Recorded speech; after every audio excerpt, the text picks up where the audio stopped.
Hi, this is Robert with Pioneer Smokehouses, and today we are doing a brisket on my Masterbuilt Gravity Series 1050. So first thing I want to talk to you about a little bit is that I am not a brisket expert.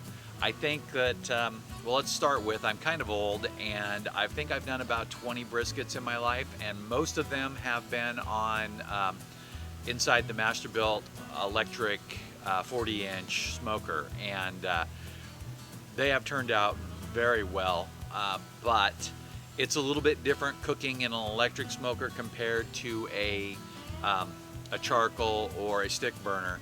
And I think that from the ones that I have done in stick burners, while they are a lot more work, they actually do yield a better product. And it just has a complex flavor of the actual burning, because the smoking and baking gives you that smoked traditional taste, but it doesn't give you I don't even know how to explain it, like the natural wood fire flavor. But this does. So what I want to make sure that we're clear on is that a lot of this stuff is to present to you how the individual unit works and the basics of the cooking. So first of all, when I bought my brisket, I bought it from a local store. I did not buy it from Meat Market, so it is mildly pre-trimmed. So they don't trim it down completely, but it is partially trimmed, so it's a lot less work than other ones. So we're going to show you a series of pictures, and if you look at the first set of pictures here, we're looking at the beginning of the trim, and then you're going to see trimming from the back side, and basically from the back side I removed a lot of the silver skin, and then some of the bigger pieces of fat that I definitely didn't want in there, and I straightened it up a little bit, and a little bit of the thin part of the flat. All of the meat that I trimmed off will be used for a slow cooked stew. So I will take that meat and put it in the sous vide and just let it go all day, so that way it is very edible, and the brisket really has one of the best beefy flavors, so it'll make a really great stew. And we don't need a lot of meat for my small family, so a little bit of stew meat goes a long ways. I went ahead and cubed up the cuts and put it in my freezer for later. So if you look here, you can see that when I did trim the front side, that I scalped it just a little bit. The fat was a little shorter, and you can see in the spots, there's a few spots where I actually went too deep in the fat, and that's just a rookie move. When you've only done like 20 of them, you're not really going to be that good. Plus, I was using a straight boning knife, and I would rather use a curved knife to get a better result. Now, I will tell you that if you want to know how to trim a brisket better, if I were you, I would just look up an Aaron Franklin video. He's the master. When I want to know something, I just refer to one of his videos. And there is some other really good videos. I did watch a couple of them, and I wish I could think of their names just recently, just to make sure that I didn't make any major mistakes. So I've got a picture here of what's inside here. I'm going to open this really quick, and I'm going to show it to you, but I don't want to leave it open too long, because I just want you to be able to see where we're at. And now, and there is that's where I scalped it right there, and there is a little bit of pulling there, which you'd like to avoid as much as possible, but there's really no way around it when you have a little bit of a pocket there, and that's kind of, like I said, one of my mistakes. So I took the brisket, and I prepared it with salt, pepper, and smoked paprika. And so I have a formula that I like to use, and it's so 2 tablespoons of pepper, 1 tablespoon of kosher salt, and a half a tablespoon of smoked paprika.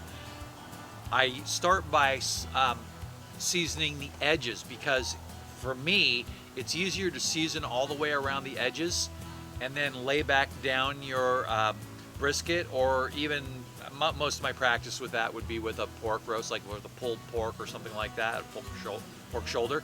Once you season the outside edges, then it's easy to even out the seasoning on the surface by whatever you get on the surface. So again, starting with the edges first. So if you can see in one of the pictures there, I had lifted up the edge and then I could sprinkle it on there with a shaker. I just use an old leftover shaker.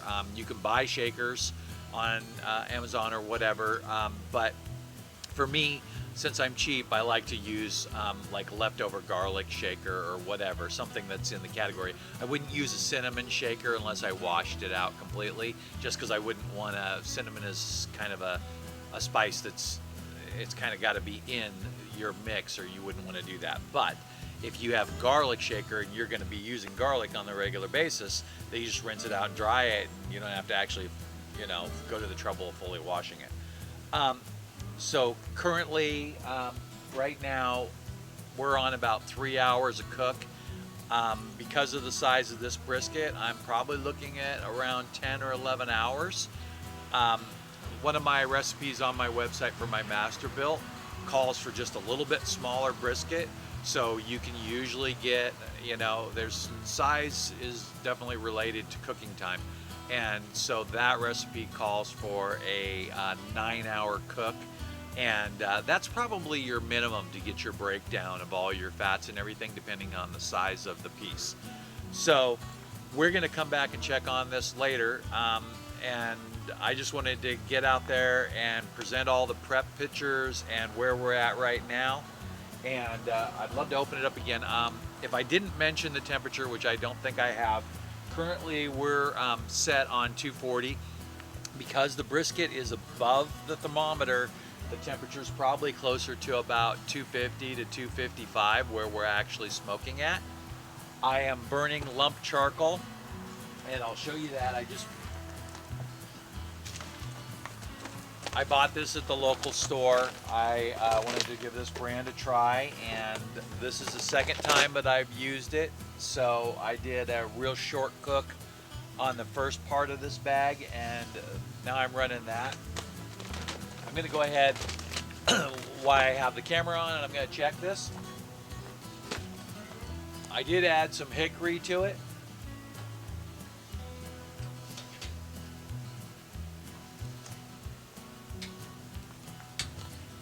And we're getting down to the end of this bag, so about half the bag ran about almost 4 hours. So this is one of the smaller bags, but the whole bag will fit inside the feeder when the feeder is empty, and that's one of the things I like about it.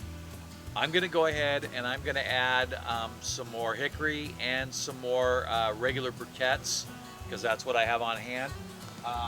I've been using Kingsford briquettes, but I bought some of the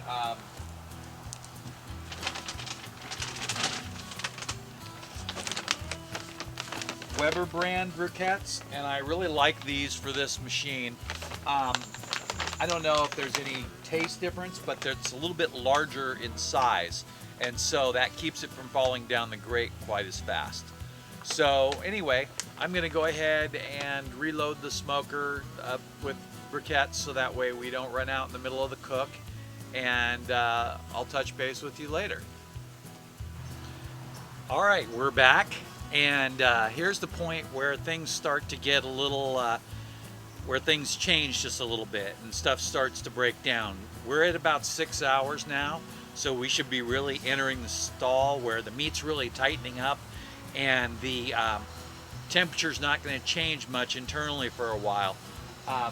And then it'll just kind of break and go back to cooking like normal. A lot of the connective tissue and stuff inside will break down.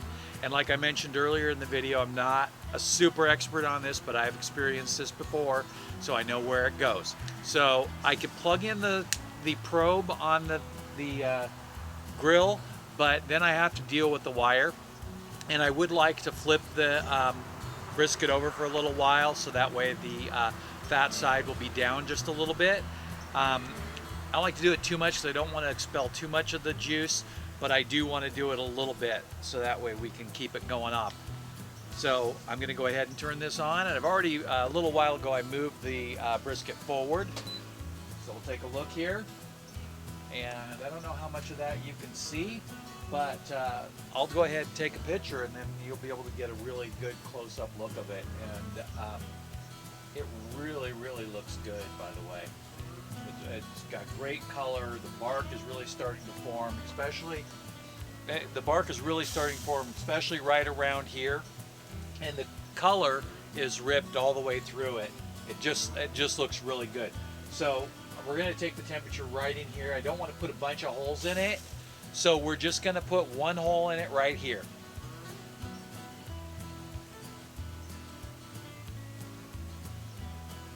All right, it's right on target at 168 degrees, and it'll hold there for a while, and then it'll just kind of break loose and go up into the 200s, and that's when it'll be done.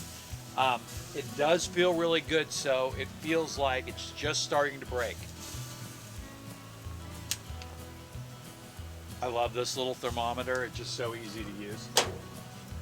So I'm going to go ahead and flip it over.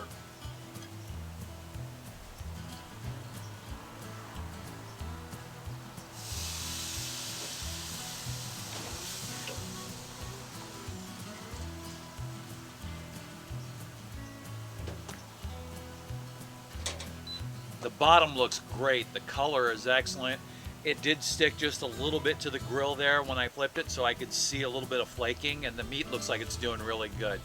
So this thing, it's just about an hour ahead of the schedule that I had planned on for the temperature and everything. So I'm thinking maybe 3 more hours. So in about an hour and a half, I'll bring out the foil and I'll wrap it.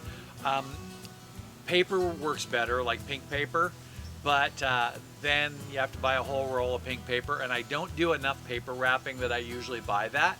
I have bought some from a local cook and used that in the past recently, but I haven't really bought a roll of paper in years. So I usually just use foil, but I make sure that I get the amount of smoke that I want on it first, and that's the real problem with the foil, is that when you use the foil, the smoke doesn't penetrate, you just get the heat. So anyway, we're gonna go ahead and let this cook a little while, and we'll go from there. All right, so let's get a quick look. I wanna flip it back over in a second here, and I think we're doing really good on temperature. So first thing I'm gonna do is I'm gonna take a temperature reading really quick.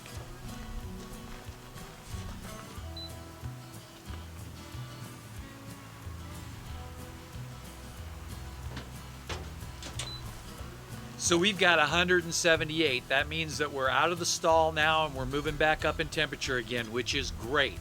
So this thing has got less than, I want to say about 2.5 to 3 hours, because if it's moving now again, it's going to move really fast. So I'm going to go ahead and flip it back over to the right side because I wanted to, drain off a little bit of the rendering. And then in about a half an hour, I'm going to wrap it with foil and let it finish out like that. And that way it'll keep as much of that liquid in as possible. So let's go ahead and get it flipped back over. Always worry about this because I don't want to ruin the fat on the top.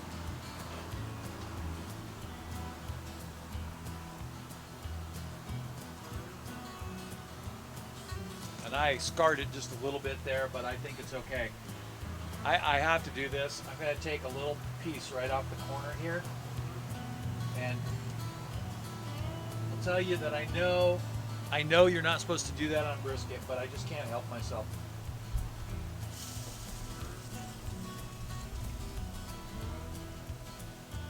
Okay. Now, like I said, it's just a little piece off the corner, so it's not really going to be, interior meat or anything. But it'll give me an idea of how well the seasoning worked out. Oh, it's nice. Just a little bit of the interior meat and a little bit of the bark. That is tasty. I don't usually put a lot of salt on any of my food, And brisket's one of the few things that I actually do.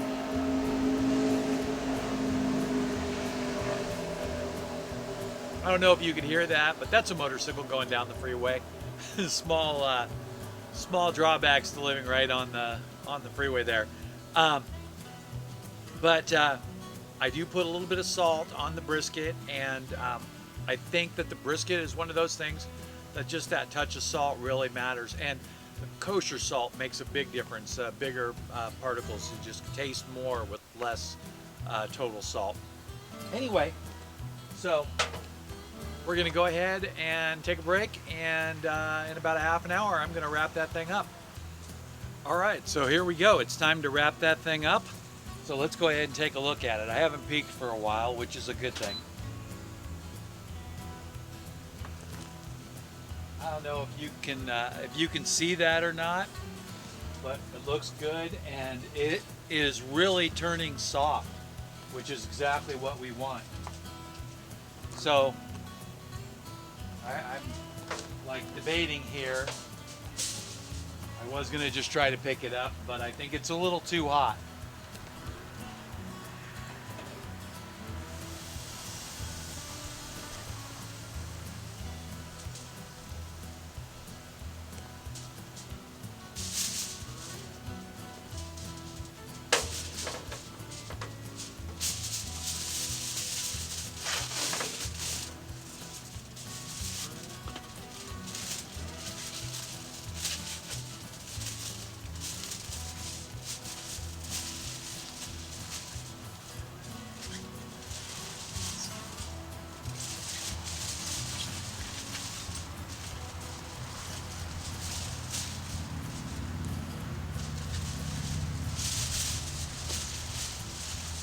So just like when you're doing paper, you kind of want to roll it. And then every time I roll it, then I take the ends and I close the ends up a little bit. So then it creates natural seal.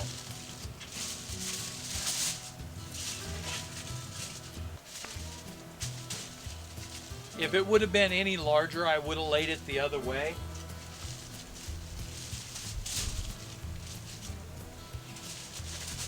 I'm going to give it just a little bit of a turn on this last one, because the flat end is completely sealed, and I want to make sure that I get the point end completely sealed also.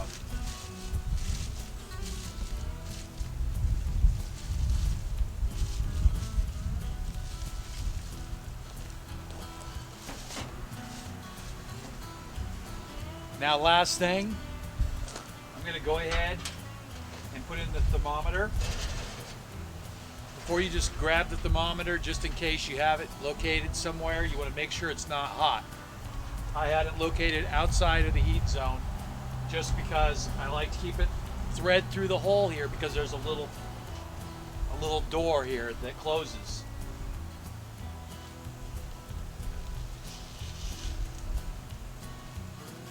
And that thermometer went in really soft, so that's exactly what we're looking for.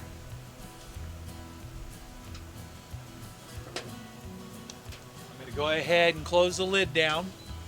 We don't need to see in there anymore, because now our thermometer is our eyes. So it's 185 there, and I'm figuring that means we're going to be about an hour and a half out, maybe a little more than an hour and a half, until it's completely done. And we're running about a half an hour ahead of what I planned on my schedule, so we're doing great here.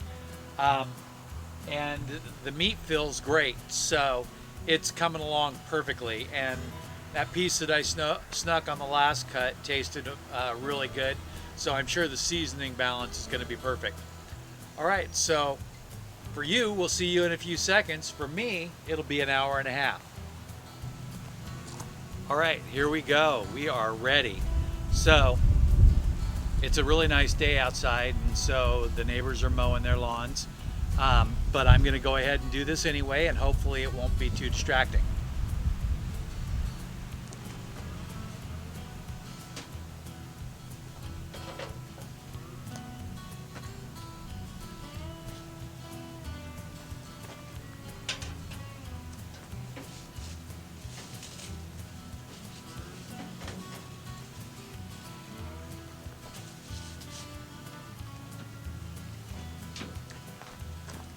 So to let you know that I shut the smoker down a few minutes ago, so the meat started to rest. So it's not completely rested, but we're gonna go ahead and move forward anyway. I wouldn't recommend that you do that. I would recommend that you take it in the house or to a cooler and basically either set it inside the oven with the oven off, of course, and let it rest on a cookie sheet, or you could set it inside of a cooler, just someplace nice and comfortable. You know, I would say if you leave the cooler open in the sunshine for a few minutes before you put it in there, it'll warm the cooler up just a little bit so your meat won't get cold right away. So I've moved over the smoker a little bit so we can get a straight on shot here. And I'm gonna go ahead and unwrap it. I'm just gonna unroll it just the same way I put it in. I do expect a little bit of juice to come out.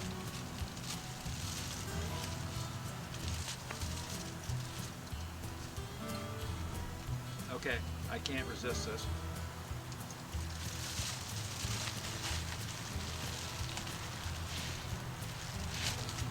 If I were planning on making a gravy or something like that, I would put this inside of a cookie sheet and try to catch all those juices.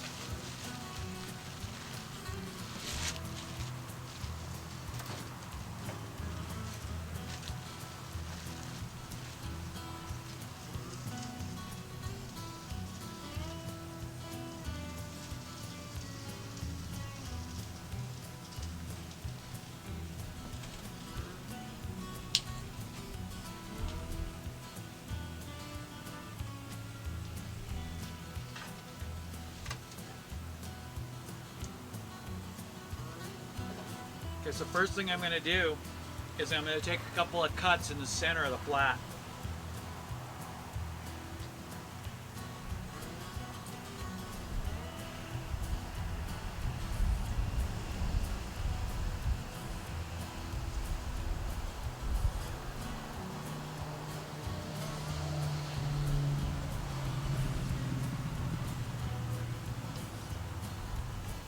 This is a Victorinox knife, and these knives work extremely well.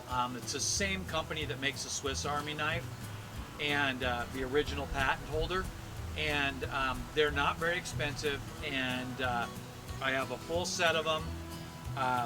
Somebody stole my fish filleting knife a couple of years back. I have to buy a new one, but it's really nice.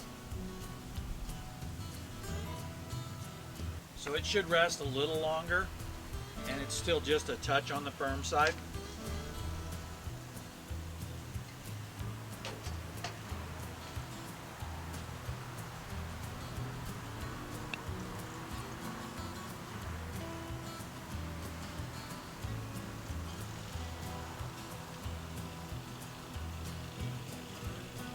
So I just want you to see this.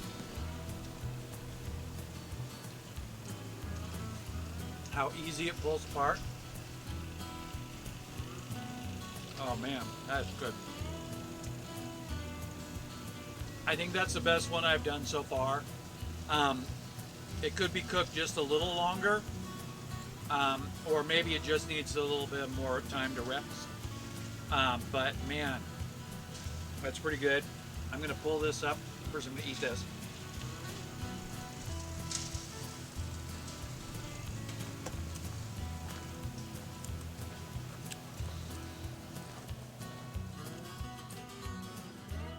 I just want you to get a good look at the ring around the edge there.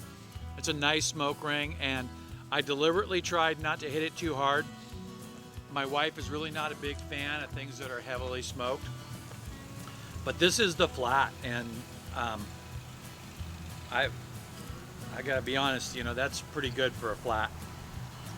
I think after it rests for a few more minutes, I think it'll be perfect. Wow. I think I'm going to hold off on cutting the point, but other than that, this thing is just great. So if you like what you've seen here, I have affiliate links in the bottom, so if you do use any of my links, I will get compensated. I have a recipe for the Masterbuilt electric smoker that I will link in the description, and you can check out some of the basics.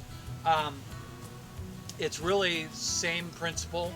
It's just that you have to adjust your cooking time by the size. And as far as seasoning goes, I just went really light on this, like I mentioned at the beginning of the video. I could have went heavier on the seasoning, but it's the same thing. I want my wife to be happy with it, and so if I put too much pepper on it, she won't like it. And this is, for me, this is just the exact right amount of salt.